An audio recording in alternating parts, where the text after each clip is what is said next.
Hi, ich bin Bennett und das hier sind meine 10 Tipps für lange Motorradtouren.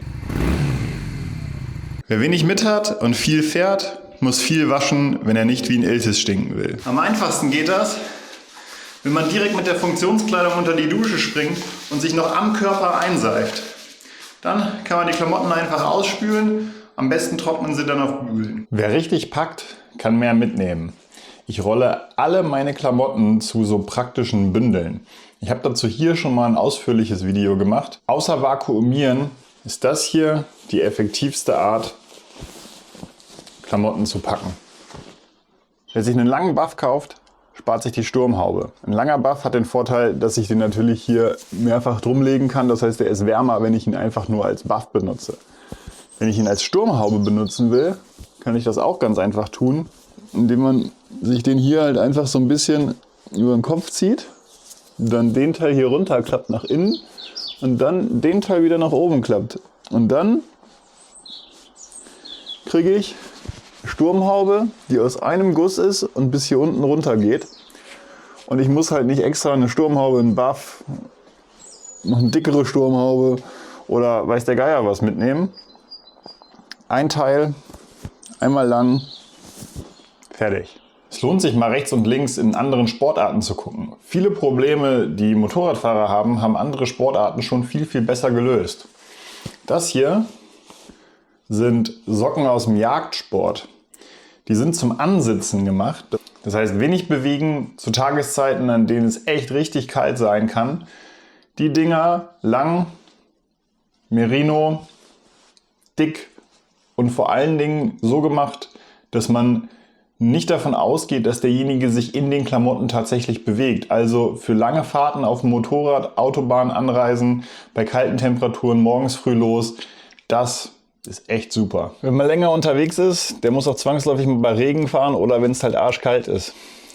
Bester Tipp auf Pausen zwischendurch: Handschuhe auf den Motorblock legen. Sorgt dafür, dass wenn man wieder losfahren muss, dass man wenigstens die Pfoten kurz warm hat. Und wenn es dir bis hierhin gefallen hat, dann lasst mir doch gerne ein Abo da. Das würde dem Kanal sehr helfen. Schützt eure Ohren. Wenn man auf einer langen Tour jeden Tag 10 Stunden auf dem Motorrad sitzt, dröhnt einem abends einfach der Kopf. Mit Ohrenstöpsern, die hier von jeder anderen Marke, spielt keine Rolle, kommt man viel ausgeruhter an. Und da die Ohrenstöpsel, die genau für Motorradfahrer gemacht sind, vor allen Dingen Wind-, Abroll- und Motorengeräusche dämpfen, kann man sich wunderbar noch unterhalten. Also egal, ob es übers Intercom oder an der Ampel mit den Kumpels, die Dinger machen den wesentlichen Unterschied auf langen Touren. Und dein HNO wird es dir danken. Küchentuch mithaben. Mittagssnack am Straßenrand oder ein schäbiger Tisch an irgendeiner Tanke. Ein altes Küchentuch wertet einfach jede Pause mit Lebensmitteln auf. Und ja, ist es notwendig? Nein, aber man kann auch mit ein bisschen Stil reisen. Nehmt bitte keine fest verschlossenen Behälter aus Glas mit. Sowas hier als Deo zum Beispiel, gerade wenn die voll und frisch gekauft sind, einmal über 2000 Meter von der Höhe hinaus und die Dinger knacken sofort kaputt. Ich hatte mal einen Kumpel, dem ist in seinem Dryback sein Parfüm ausgelaufen. Warum der jetzt ein Parfüm auf einer Motorradtour mit hatte, ist eine ganz andere Frage, aber ich glaube, das Ding riecht einfach immer noch danach. Wer wie ich seine Unterkünfte gerne spontan bucht und dafür nicht unendlich viel Geld ausgeben will, für den habe ich noch einen Tipp. Die App Hotel Tonight findet spontane, günstige Angebote für Hotels, wo auch immer man gerade ist. Das funktioniert meistens nur gut in Metropolregionen. Also wenn man jetzt irgendwo im Nirgendwo in Frankreich unterwegs ist, dann wird man damit wahrscheinlich wenig Glück haben. Aber wenn man sich entscheidet, man will doch irgendwie sich Museen in Mailand angucken oder auf dem Rückweg doch nochmal einen Stop in München machen, dann kann man diese App auf jeden Fall weiterempfehlen. Ich habe damit auf jeden Fall schon ein paar ordentliche Schnäppchen buchen können. Süß und salzig. Nüsse, Müsli-Riegel.